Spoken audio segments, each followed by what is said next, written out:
The world keeps getting better when women make it a habit to fix each other's crowns and exclusively focus on picking up the broken pieces in the lives of other women. With great passion for women, children, and marriages, your hosts, Ntwatwa Evelyn, bring you the irresistible Woman to Woman reality talk show. Feel free to subscribe and hit the notification bell for more about this eventful and exciting show. Woman to Woman reality talk show.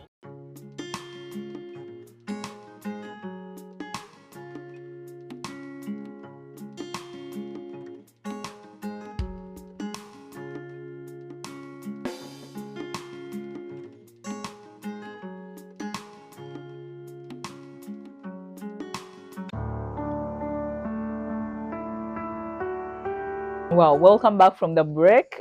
We are still here with Fiona. She's sharing with us her story of infertility, how she journeyed into this whole thing. So keep watching us, and yeah, I'm sure you will learn something and you will be blessed. Yes.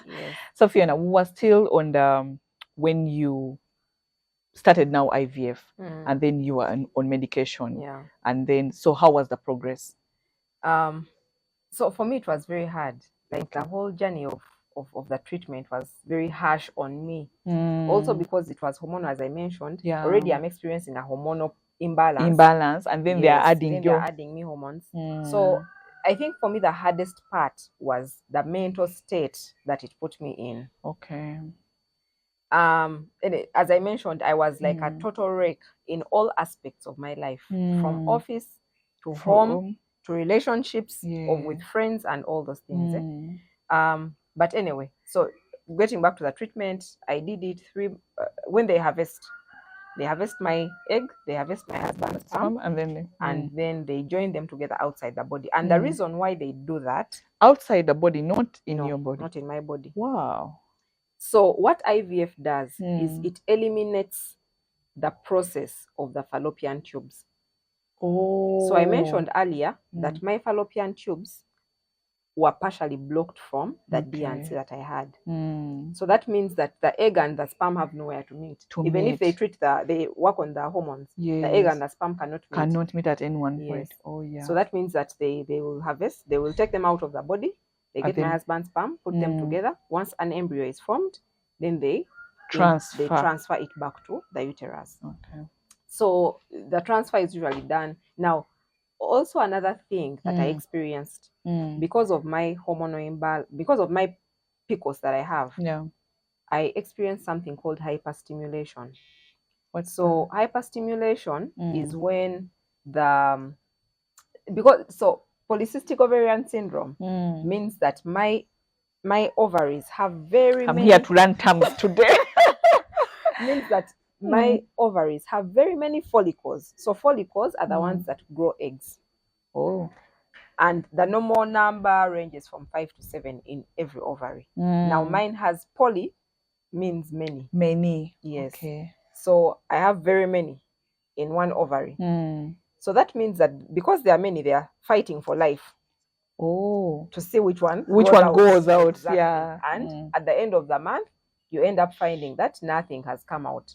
Oh, they all struggle. Like there is no flow. Oh yeah. That is how I end up not ovulating. I'm actually trying to relate that with when maybe you're in a crowd and then there is a small path where you're all supposed to walk out and then you're all struggling. You end up stepping on each other and then dying. Okay. Yes. So because of the polys, the many things that I have, the many ovaries, follicles. That I have, yes. I struggle with ovulation.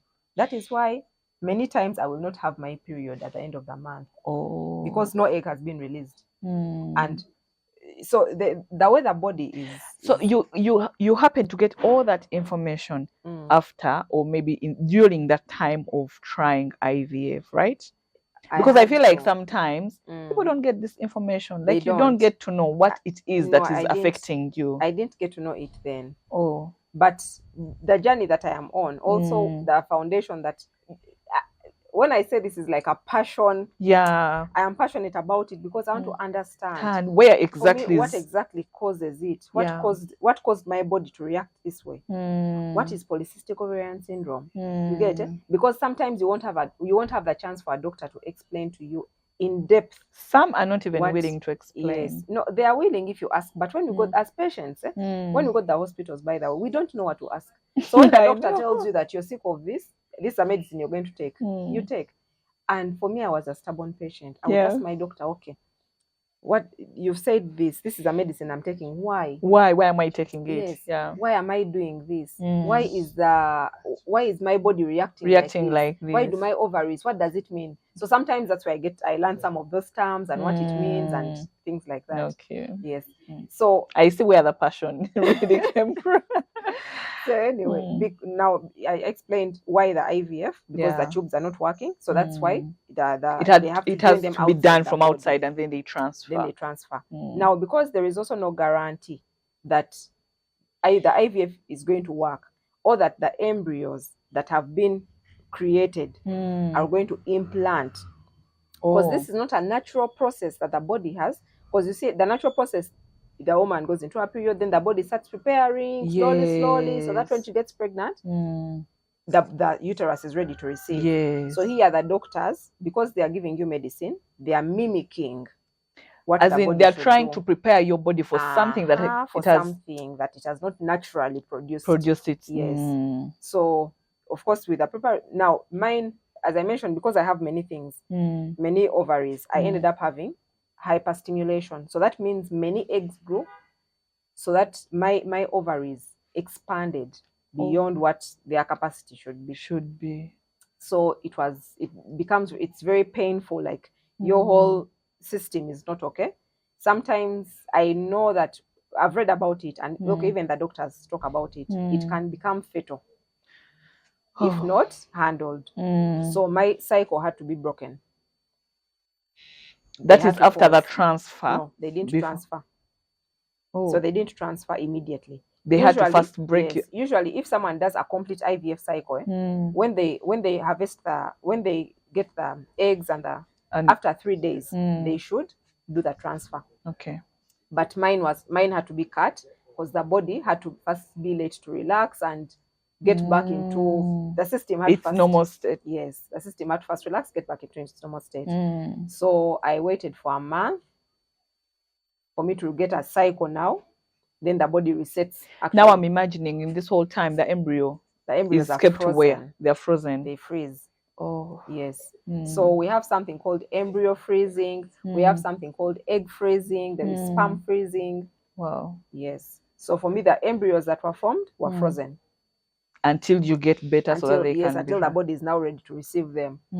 So there you do like a mini course. You do like I'm calling it a mini course, but you do like a mini treatment. Yeah.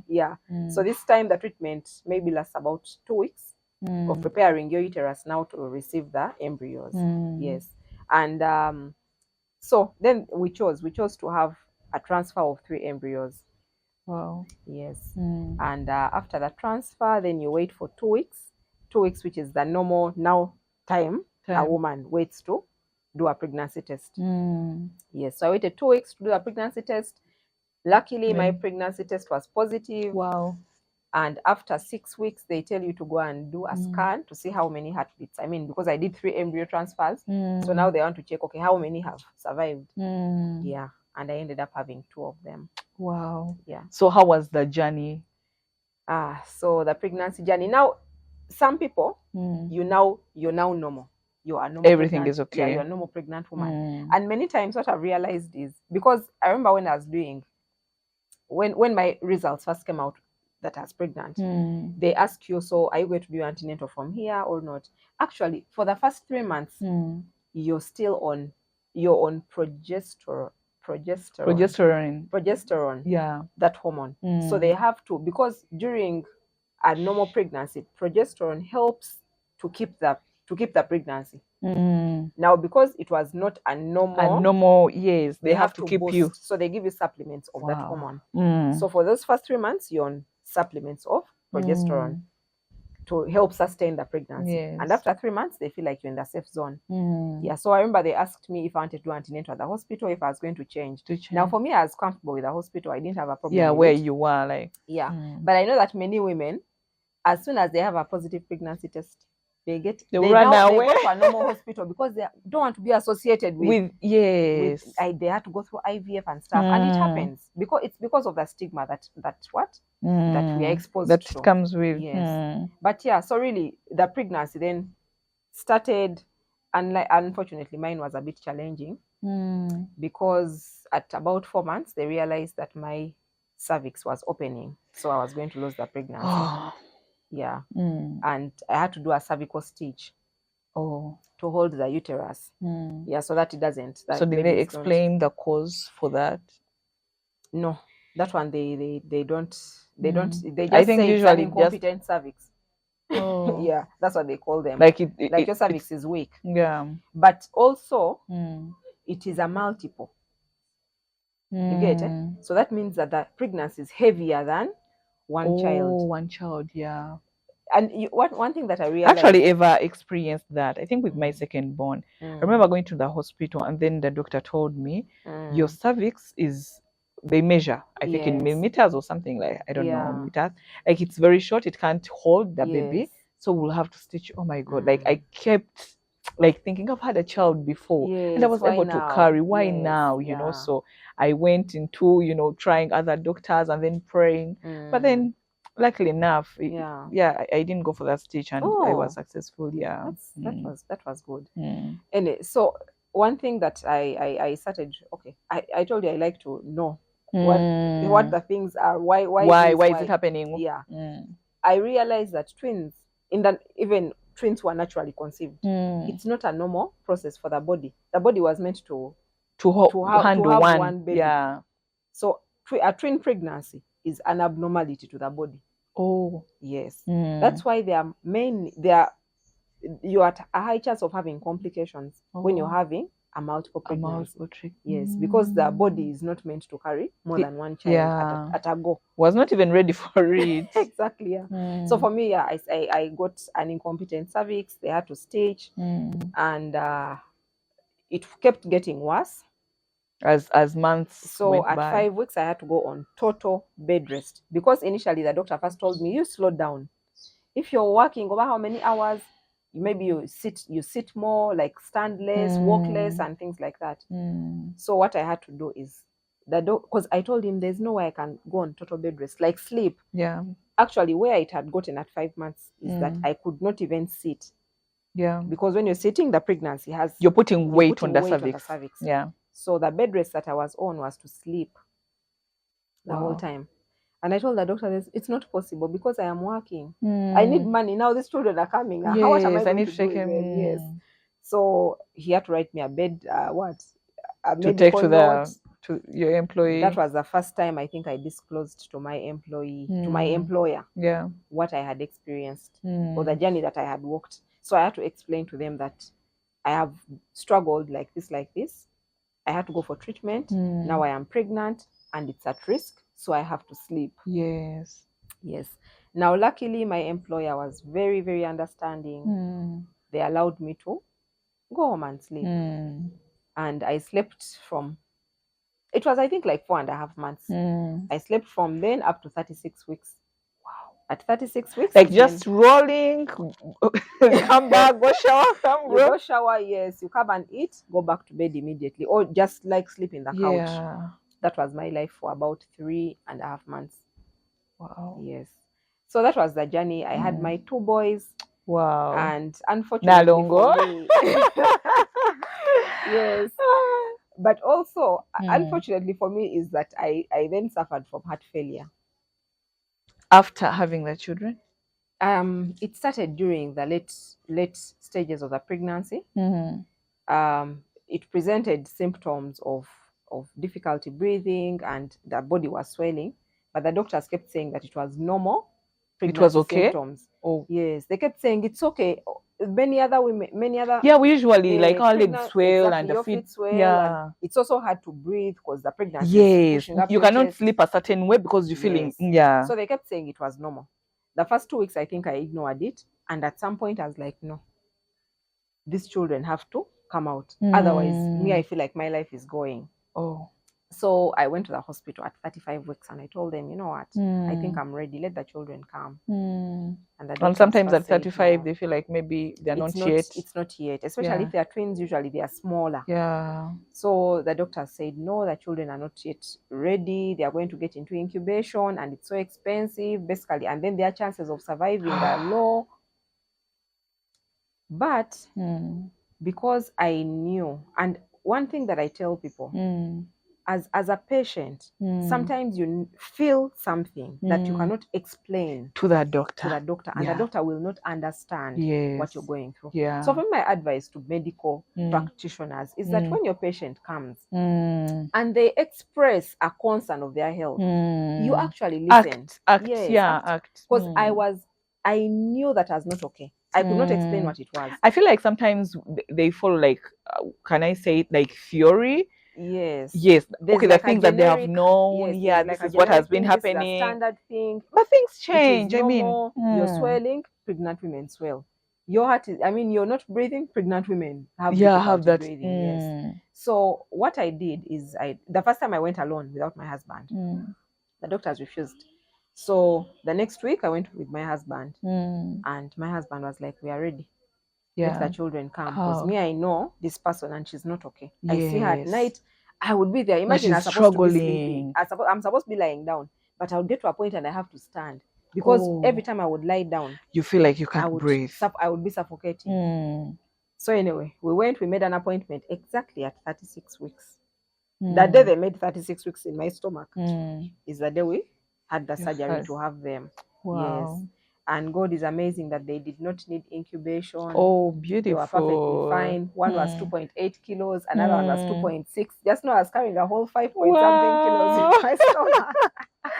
Wow, that really gives hope. I feel like, because most times when you hear stories of, like, someone has tried like 1 time, 2, 3 times, 4, even 5, and then they cannot succeed, there's a way it makes you feel like, oh, I think this thing is, like some people, I feel like they have not even tried because they feel like it may not go as planned, but also thinking of people who are maybe in their 40s or in their like late age, and then they're still struggling. Could it be maybe a choice, or just like we say that they feared to try, or that is the decision that they took? What is your thought about? So first of all, age is considered as one of the causes of infertility, because we know that as a woman, by 35, your eggs then start, your egg quality actually starts reducing. Yes. So if you wait, and there are many reasons why people might wait. So sometimes it's because of career, but I like to blame a lot on the culture, the society that we are in. They encourage us to read books, go do your masters, do your PhD, which is all perfectly fine. Not bad. Yeah, it's good. But they don't teach us to balance. I love that. Find a balance. I love because that. the more time you waste, you're going to find difficulties. Okay, I see challenges where someone will tell you, I have not found a person yet. So for me to keep busy or not to be in a depression or like a disparate state, let me choose books or let me choose career. Like, let me do this as I wait on finding or getting a partner. I think that is also a challenge. Yes, and it happens. Now, there are also options that the hospitals are presenting these days, also because of technology. So there's something called egg freezing. Okay. Where they can harvest your eggs and freeze them at an early age. When they are still good, they freeze them until you're ready to actually have the children. Then you will bring your partner and they go do your studies, do your masters when you feel like you're ready to have children. But sometimes we don't have the information. We don't have the information. So someone is going to be there in their world. They will not know that when you're a certain age, it is going to be harder for you to conceive. Or you might even have conditions as a younger girl, as a young girl, maybe in your early 20s, a condition which could have been corrected earlier than exactly. But so we have like an information gap. Sometimes even the doctors who we see at an early age do not give us that information enough to let us know that you have to do something, otherwise you'll find challenges later. But also I feel like, because I've had people who be like, I went to this hospital, I saw a doctor, and what they told me did not did not work for me. So when I tried this other hospital, I got this other information. So what would you say to the people watching us? Is it right? Because sometimes also people will be like, please be patient. If you're seeing a certain doctor, just be patient and wait for the results. And then another person would be like, the better you keep trying until you get answers. Now, one thing that I should say is that a gynecologist is not a fertility doctor, or is different from a fertility doctor. So not all gynecologists are fertility doctors, but all fertility doctors can be are gynecologists. Oh yeah. So they are gynecologists first, then and they then specialize in infertility. So I have also seen many women, and also sometimes I'm like, doctors, please, like, don't waste people's time. If you can't handle. There are ladies who go, but because of the lack of knowledge that there are fertility clinics, they go and see, because it's a woman's problem. We know that a gynecologist treats women's problems. So they'll go to a gyne because of the lack of information that there is a fertility hospital. They'll go and see a gyne. The gyne will take you in circles, and they will treat you according to the knowledge and information that they have. You get it? But there's where they need to also cut it and be like, you know what, this condition is above me. You see a specialist. But sometimes they keep you there, they give you medicine, they try this, they do procedures on people that they cannot handle. Then you end up damaging someone more than instead of helping them. You go to another doctor and they tell you, I wish you had come here earlier, would have solved this problem. But now that it is there's a lady who I know who she started her treatments in her, I think, late 20s. She started. She knew that they told her she had cysts because she was married. She was trying to have children. Then they start the process of treating cysts. Then they do operations to remove the cysts. Then there were several things that happened in there. And in her 40s, this woman got to a stage where they were telling her, now your eggs cannot work anymore. Oh God! So we have to use donor eggs. But if she had seen the right specialists in her 20s and had gotten the right information, when her eggs were still functioning, she would not be at the stage now in her 40s and she needs to use donor eggs. So many times the doctors will waste our time when they cannot help you.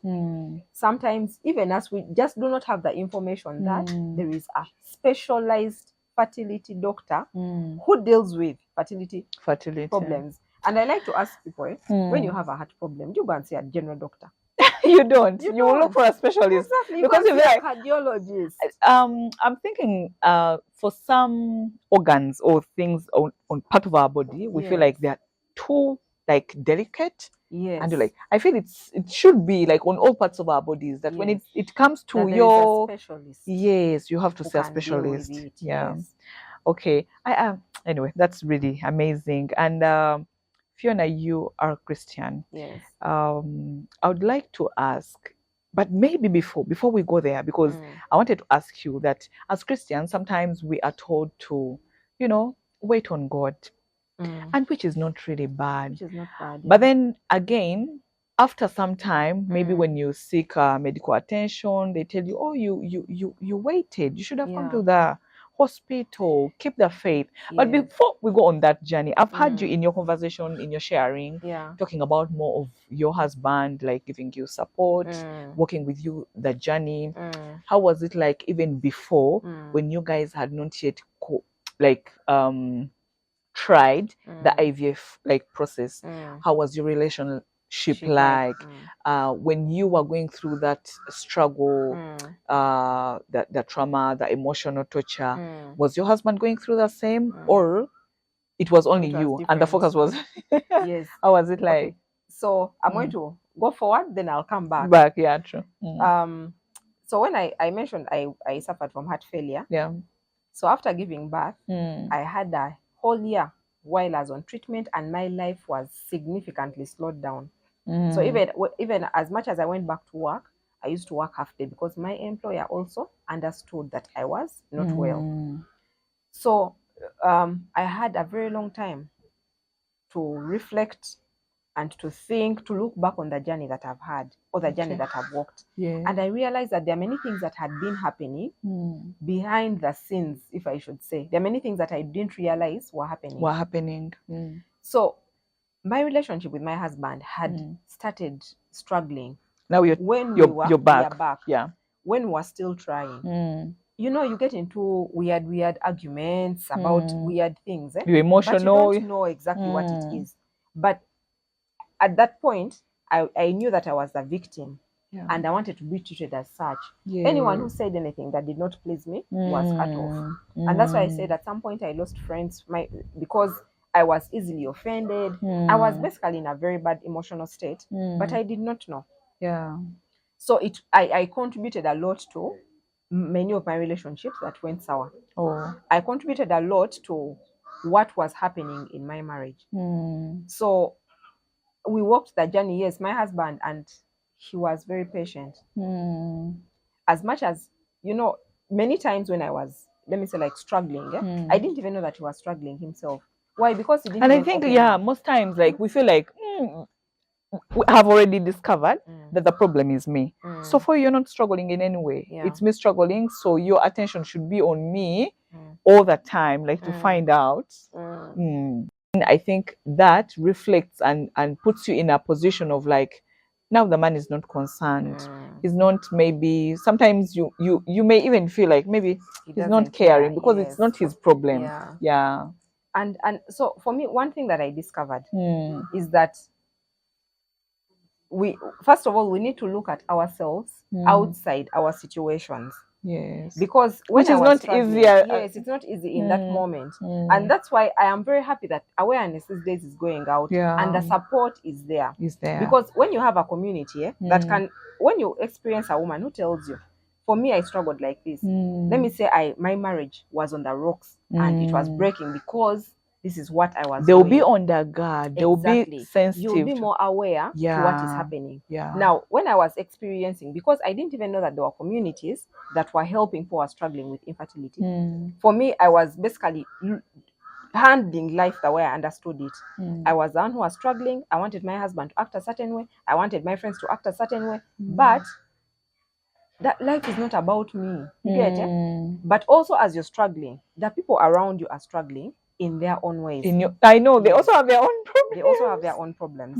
So for me, I think when I got to that point of self-realization, then the communication between us started. And I realized that my husband had also been struggling. While I was on this journey, my husband was also in pain. He was equally in pain, but we are different people. But also the fact that he's a man and I'm a woman. You're a woman. We act differently. We react differently to situations. So even in this situation, his reaction was not going to be mine. My reaction was to go to the bedroom and cry. You have to understand that, yes, that we cannot act the same way. So I looked at it sometimes maybe like he does not care and stuff like that. But he was dealing in his own ways. He was seeing this woman who is just like going off all the time. And he didn't want to be around that. You get it? But with time, when you realize that, okay, this is what I had gone through. I had gone through a depression, which I didn't know, which was not dealt with at the time when I was going through it. Then you start acting better and you start learning and unlearning things that you've learned on the journey. Yes. Wow. Fiona, you in your organization, you deal with couples that are trying, that are struggling. Yes. Probably some are, I wouldn't want to use failed, but okay, when you're trying, when you've tried for so long and nothing seems to come out, I guess there is a certain way you fail. So how else can a couple be fruitful even when they don't have children? Because most of us feel like to complete your marriage or for your marriage to be complete, you really have to have children. But when the children don't come, what should a couple do? Okay, so there's something that you asked before that I want to first address, which was the waiting season. The waiting season for the Christian. And I am Christian, and I believe strongly on waiting on God. Yes. What does waiting on God look like? Mm. You know, God's miracles happen through man. Yeah. And for God's miracle to happen, I need to act. They don't just come from heaven and drop. No, I need to act. And we see, even in the Bible, there are several places where God was going to perform a miracle and someone had to act. When God was going to part the Red Sea, he told Moses, pick up that stick. That stick and part. Yes. He had to do something. Yes. And we also know that the Bible is clear about faith without action is dead. Is dead. So I have faith that God is going to work a miracle in my life. But what am I doing? He has to use Have people. I played He has my to part? use someone. My part is go to the hospital, get a diagnosis. Let me know that, okay, I have blocked tubes. Okay, yeah. What do I do about Get knowledge. Get knowledge. Go to the hospital. If they say you can do a surgery to what? To correct the blocked tubes. Do it. Why? Because your miracle is someone else is going to do that surgery and they'll fail. Yeah, true. Now when I talk about, let me say, like the miracles of God, I did my treatment and my treatment worked the first time. Yet other people first try. Find people who do treatments and they have to go through several cycles before they work. Yeah. So already for me that was a miracle that God answered me. I acted and he answered. You get it? So let us wait on God with the knowledge that we have to do something about our situations. I think she should make that more clear to our viewers. Yes, like let us wait on God. Yeah. Knowing that we need to do something about it. Yes. Like do your part and let God do his part. Don't just sit back. You know, the easiest example that I feel like to maybe people, even in the time of waiting, like you're waiting, you're listening to God, you should be getting directions in a certain way. In a certain way. Now, let me first give the example. Yeah. When you're looking for a job and you're waiting on God for a job, you don't sit back. You don't sit home. You start applying and wait for someone to call you. You apply. You send applications. Yeah. So you're doing something as you wait on God to give you an answer. True. But now, before the children come, we lose ourselves a lot.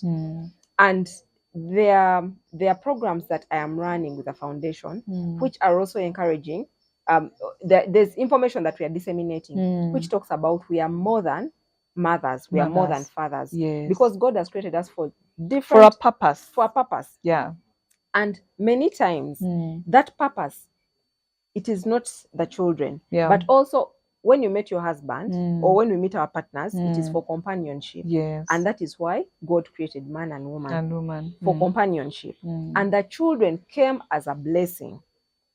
So many times we get into a marriage for the children. You get that is wrong. If you as a couple are not enough for yourselves, and you feel like the children are going to complete you, it does not happen. Because I experienced it when I was going through my emotional instability. I thought that when the children come, things will be things are going to get better. They did not. I thought that when the children come, my husband is going to be a better person. It did not happen. Yeah.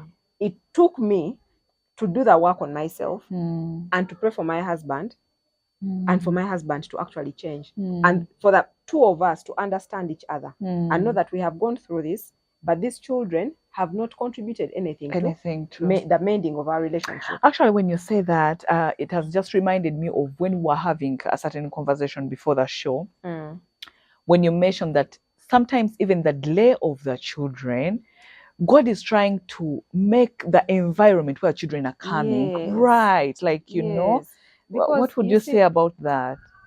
This journey can become toxic.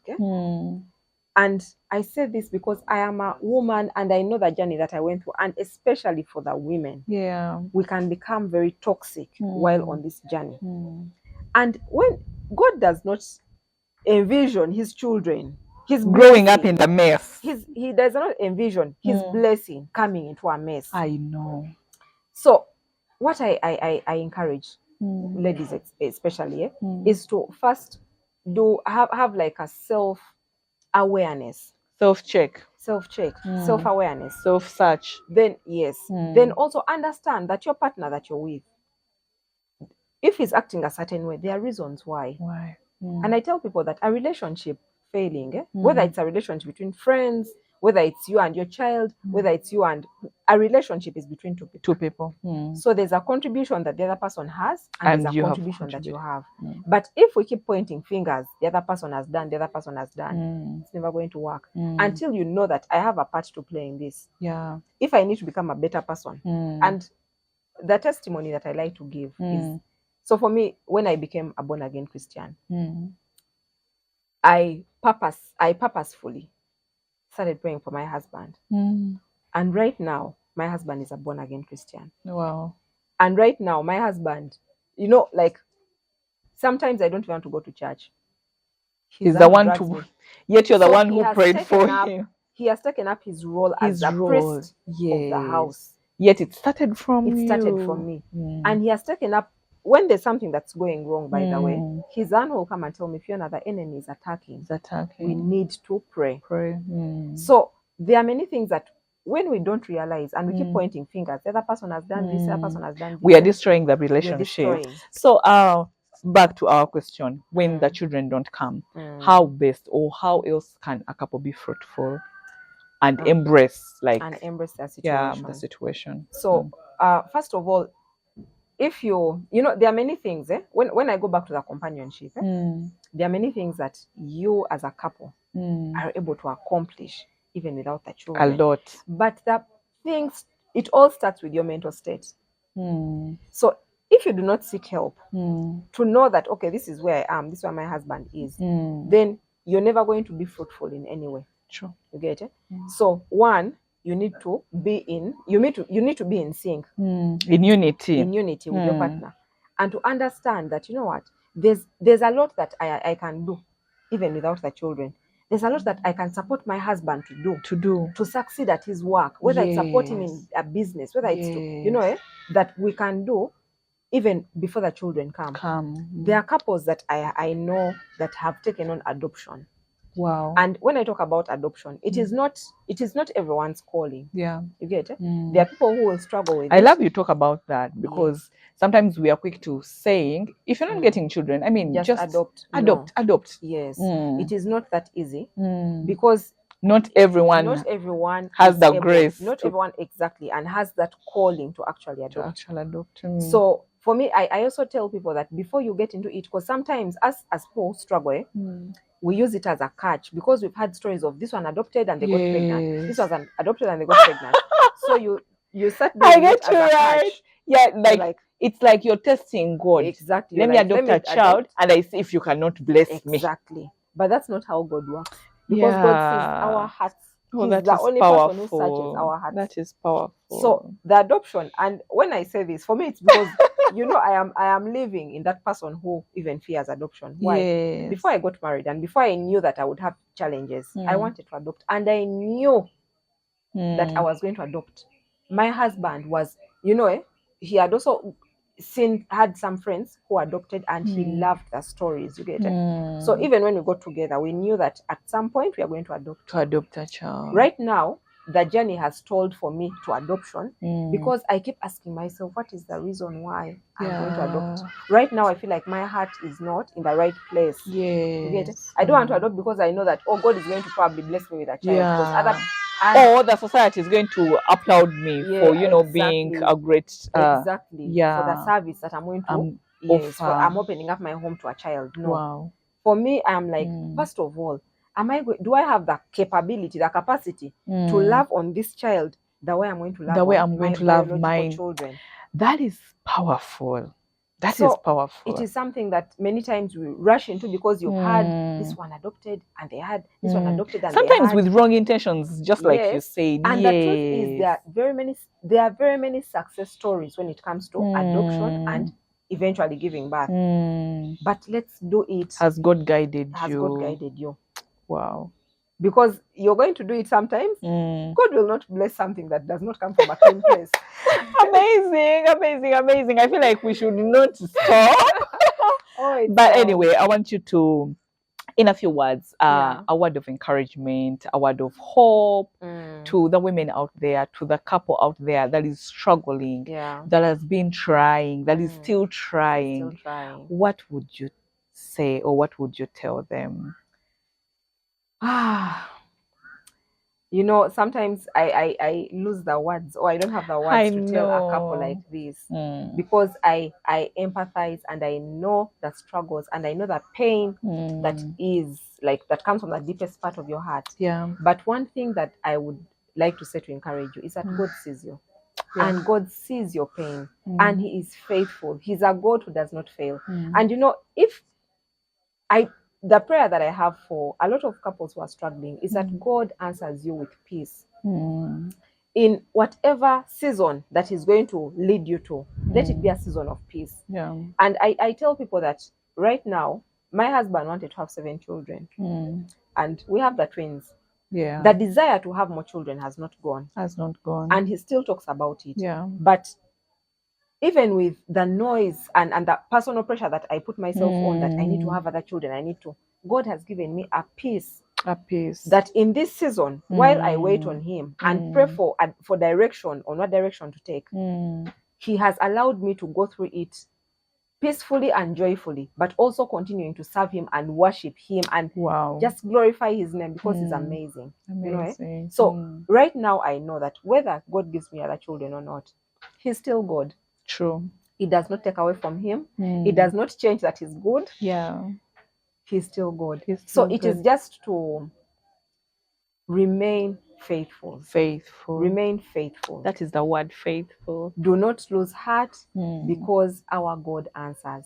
He does really answer. Yes. And you know, sometimes we see this waiting season, it looks like a delay to us. Yeah. But that is our time. God's timing is different. Yeah. And I like to tell people that the time that God has set for you is different from the time that God has set for Fiona. Different from the time that God has set for Evelyn. So we all have our race. Exactly. Yeah. He might answer me at 20. He'll answer someone at the 5th cycle. He'll answer someone at the 10th cycle.